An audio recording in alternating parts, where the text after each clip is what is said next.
Things keep getting crazier for the Toronto Maple Leafs as reporter Elliot Friedman has just dropped another wild Leafs report, this time surrounding the future of both Nick Robertson, but a new player that has fans fired up. We're to break down exactly what that is and discuss what this report means going forward as Treliving continues to be active in this offseason. But before we get into it all, if you're a part of the 70% who aren't subscribed to the channel, this is the place to be for daily Leafs content. You guys have been absolute beasts with the support, so make sure to hit that subscribe button. About 71% of you watching right now aren't subscribed. Folks, a lot to go over today, and obviously, Elliot Friedman dropped a report a couple days ago surrounding Nick Robertson. We had a video on that, I believe it was yesterday. But there's some more reports that have dropped surrounding not only Nick Robertson, but another player that is on the Leafs' radar. And it is an interesting one because we've covered him briefly in the past. And that is, of course, something we'll dive into in a minute. But in case you missed it, Nick Robertson and Toronto did agree to that $1.825 million arbitration deal. That doesn't mean a trade is not on the horizon. Elliot Friedman came out and said, I had one Columbus fan ask me about Yegor Chinakhov for Nick Robertson, how it made sense. I don't know. I think Toronto would have to do more to get that done. And we all know how Elliot Friedman operates. He throws names out there that he hears, and usually a lot of the time those players end up getting moves. This is Chinakhov for Robertson, and he also reveals some big information surrounding how it would take more than Robo to get it done, which is a little bit interesting here. But this is the first time we've heard it from a notable reporter, Elliot Friedman. We covered Chinakhov in the past. It's kind of a name that's been thrown out there, and now it got a little bit more real. Yeah, absolutely. Well, how does Kelly Yarncroke sound if you want to throw up into the deal there? But I think it's an interesting one for the Toronto Maple Leafs. I think this could make a lot of sense if it was one for one or maybe a draft pick and then these players, right? That could make a lot of sense because I think Chinakhov isn't necessarily thrilled with the Columbus Blue Jackets and their coaching staff. I don't know if it had anything to do with his role specifically. Maybe he thinks he can play in a top six. But this is a guy that if you were to come to the Toronto Maple Leafs would have a higher points per game, would have better point production, I think, than Nick Robertson. Of course, on paper, right? Anything can happen. Switching teams, we don't know exactly how a player would perform, but I think that he would have a better point production than Nick Robertson. So it could make some sense in terms of that. But if you have to add a little bit more to Nick Robertson, then it starts to make a little bit less sense because you are taking on some salary, then getting Chinakhov back in return. You're not freeing up any salary cap space. And then this is another guy that's probably not going to play in your top six. This is not the guy. This is not the answer. Although I think he could if he was healthy and strung together some healthy seasons. That's another thing with him.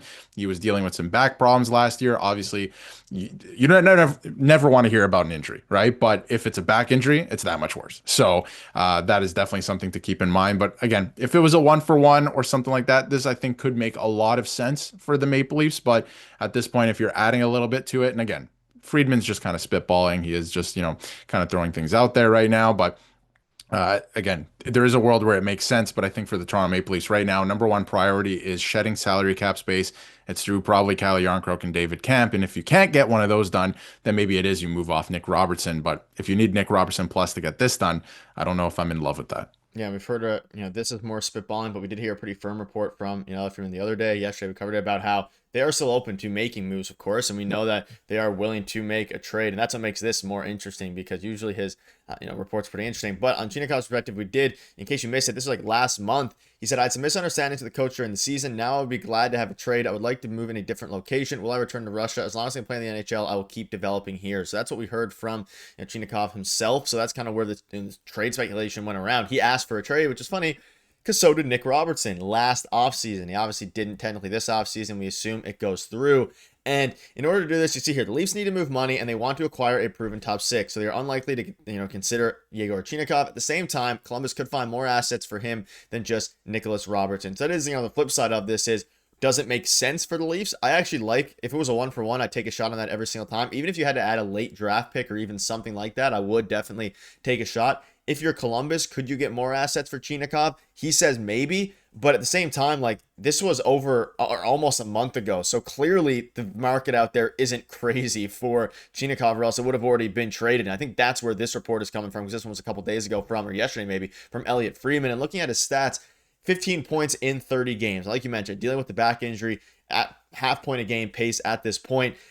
Stats wise, like Nick Robertson, you could even argue that Nick Robertson has more like higher upside, at least as pertains to goal scoring, if put in the right scenario. So it's not like I don't think the Leafs would have to give up a crazy amount more. And looking at their actual, full on stats here, again, 15 points in 30 games for Chinakhov, and then for Nick Robertson, 22 points in 69 games. So obviously Chinakhov has more, points per game upside and things like that. But there's a lot of teams out there, at least from what we're hearing this summer, that value Nick Robertson if they were on his team. It's just a matter of course, how much value is he actually worth? And that's what makes things interesting here. But I don't know. It makes a lot of sense to me. It's just a matter of if it'll get done. And it's not the top 6 upgrade, but it's, again, it would be moving the bottom 6 around and making finite upgrades, smaller upgrades in there to, of course, make the team better. And most importantly, of course, change the DNA that Brad Schlittling spoke of.